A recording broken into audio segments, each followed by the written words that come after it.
Welcome to the first in a series of quick how to play videos on Outlands, the miniature skirmish game. Outlands is a game set on the planet of Paradise in a collection of planets technically known as the Outer Rim, but the locals call it Outlands. Paradise, 20 years ago, 2 decades ago, suffered a cataclysm known as the Fall of Paradise. Those rich enough could evacuate the planet, or those unfortunate enough to get left behind have formed into 2 separate factions. You've got people who gather together and build townships and communities and work together, and then you have bandits that roam the wastelands trying to rob the other team, the communities.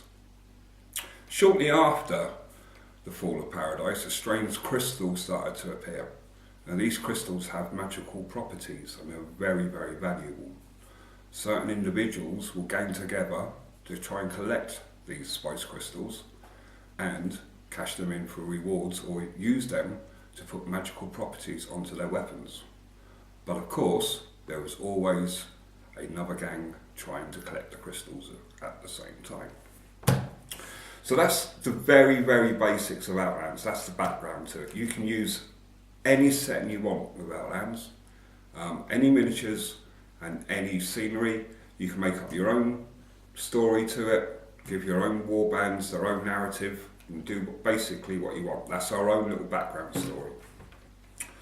So what do you need to play Outlands? Well, first off, you're going to need access to the rules. This is a printed rule book, which you can get. It's 114 pages long. You'll find that of those 114 pages, 110 of them are rules. There's very little background in the main rule book. So you'll need one of those. You will need a handful of 6-sided dice, or D6.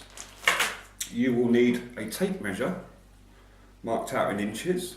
A 5-foot tape measure will be more than enough. You will need 5 generic tokens. Now these are your willpower tokens, we'll come into these later on, but each player will need 5, a maximum of 5. You will need spice crystals for your basic game. You will need 7. These ones have been 3D printed by Tom Barnes at Vector Design Maker. I shall put a link in the description. These ones are from a craft shop. They're basically little plastic gems that glue to a base, and Ross has made these out of old plastic sprue. In game terms, in gameplay, they're mounted on a 25mm base. In the background, they basically are like a handful of pebbles. But a handful of pebbles at 25mm is going to be very hard to find.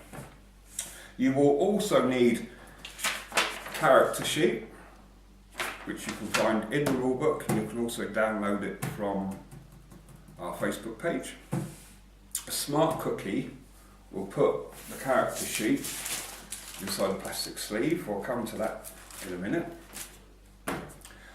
And you will then need any 5 miniatures. Now, when we say any 5 miniatures, we recommend that the minimum base size is 25mm. Because the rules have a system in it called occupied space, you can use any miniatures you like. Quick rundown of the occupied space. If you imagine there was a clear plastic cylinder that fits over the model, which is the width of the base and the height of the base and a half, that is the occupied space of the model. So the bigger the base, the bigger the occupied space. So in this case, this model, the tip of that gun is outside the occupied space. Tip of that gun, and probably the tip of that machete, is outside the occupied space. This means you can use any models you want, but we do recommend 25mm base being the minimum. If you want to use a smaller scale, It's fine as long as your opponent is using the same scale of models. You may also need a whiteboard marker and a D10 to record the game turns, and some way of counting the initiative. We'll come back to this. Excuse me. We use a D6 because the most you can ever have on the initiative bonus is 6.